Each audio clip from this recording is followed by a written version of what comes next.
Dr. Rawat. Dr. Rawat, who do you think broke the ceasefire? UAE says the missile and the projections came from Iran. Iran says, well, no, nothing of that sort was planned. The United States with its Project Freedom at the moment in the Strait of Hormuz. Red, white and blue domes. I don't know whether that's the French flag, whether that's some other country, whether they're trying to replicate their own flag. But who broke the ceasefire, Dr. Rawat?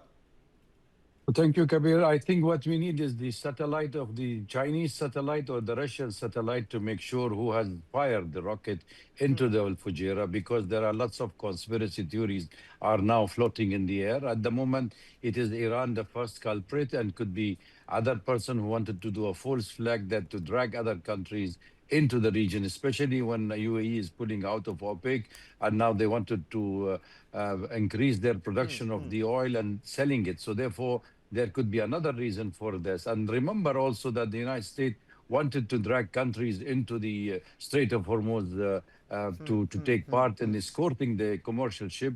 And one of them is South Korea. And South Korea built the Fujairah's reservoir for UAE. So we have to see it from all the angle. However, I don't think there is a break of the breach of the war currently. It's just a matter that both the countries, Iran and the United States, are dragging each other into an open war. No, but what's your opinion, Dr. Rawat? Do you think Iran could have fired this missile, this projection?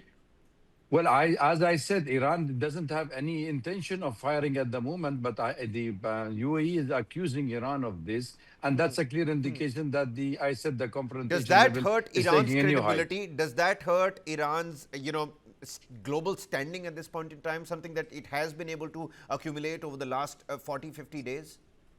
Look, the world sympathy definitely is still edging toward Iran, but with the United States putting a UN Security Council draft resolution that they wanted to put Iran under Article 7 is a clear indication that there are many players in the region, or stakeholders, who wanted to drag the country into an open war with Iran, where if that resolution passed through the Security Council, that means America will have the legitimate right to go back to the war, despite the fact that President Trump have lost the Congress approval for any war with Iran. But, do you concur with what General here is talking about?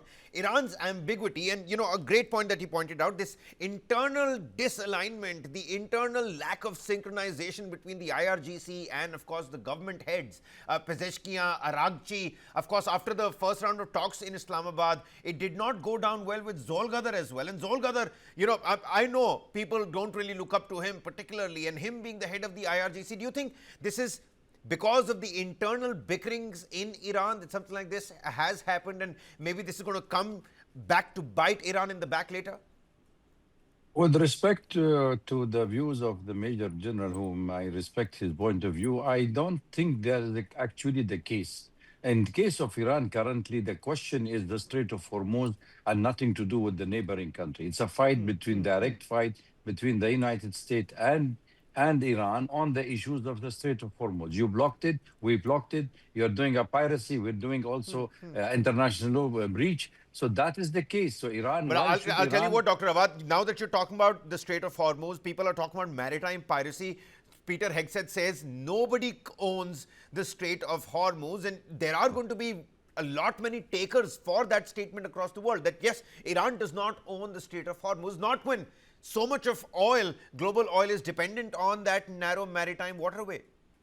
Look, the United States neither a signatory to the maritime law nor it is ratified. Iran signatory but not ratified it. So nobody can speak on behalf of the other one. What the United States wanted to see that this cannot be a precedent to happen in other places in the world. The United States is totally controlling all the war corridors of the global trade, by the way. It's going to Cuba after this. They are going to the South China Sea. They are going to Taiwan Strait. So that is the situation. The situation is, the picture is bigger than what we meeting the eyes. The question here is the America taking the war to the front door of China.